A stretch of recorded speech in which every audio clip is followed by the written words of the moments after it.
De notícia internacional, a companhia Nvidia a indicado que ela sigue com a venda de chip clave que China mester para seguir desarrollar inteligência artificial. Además, el auto Tesla finalmente ha llegado a India, aunque está mucho más costoso.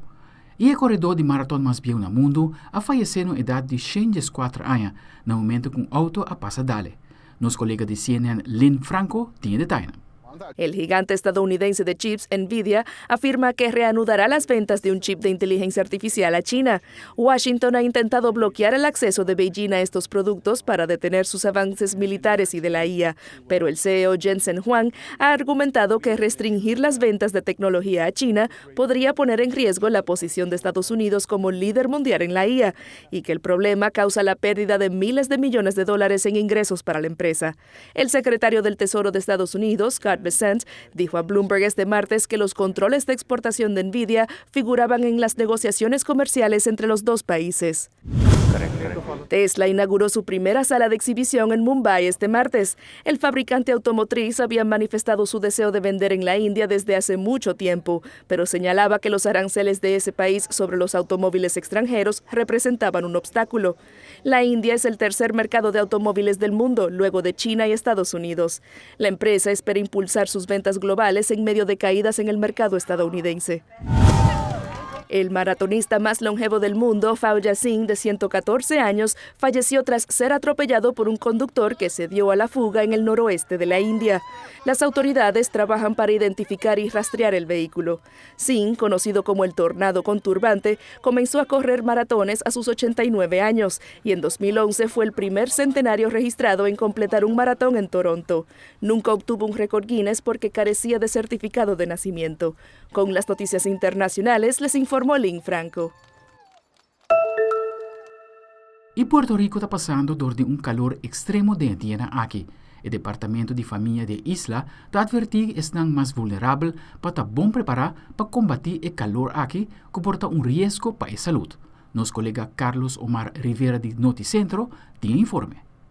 El verano ha llegado junto al calor excesivo que ha estado presente durante los pasados días. Por esta razón, el Departamento de la Familia ha hecho un llamado a las poblaciones más vulnerables a que se mantengan alerta y preparados con el fin de mitigar los efectos del calor excesivo. Dentro de nuestro rol como Departamento de la Familia es asegurarnos que nuestras familias, nuestros niños, nuestros adultos mayores tengan una vida óptima y puedan disfrutar el día a día teniendo calidad de vida.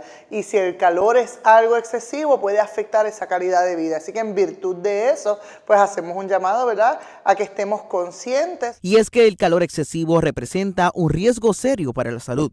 La combinación de altas temperaturas con altos niveles de humedad pueden provocar enfermedades como agotamiento de calor o golpes de calor que pudieran ser potencialmente mortales. Algunas de las recomendaciones para combatir el calor excesivo son hidratarse más de lo acostumbrado, tener un abanico portátil con baterías, tomar duchas de agua fría, comer frutas y ensaladas. Si se encuentra en el exterior, recurre a descansos en la sombra de los árboles. Evite realizar esfuerzo físico en las horas pico de calor, utilizar ropa de colores claros y, de ser posible, moverse a lugares con aire acondicionado.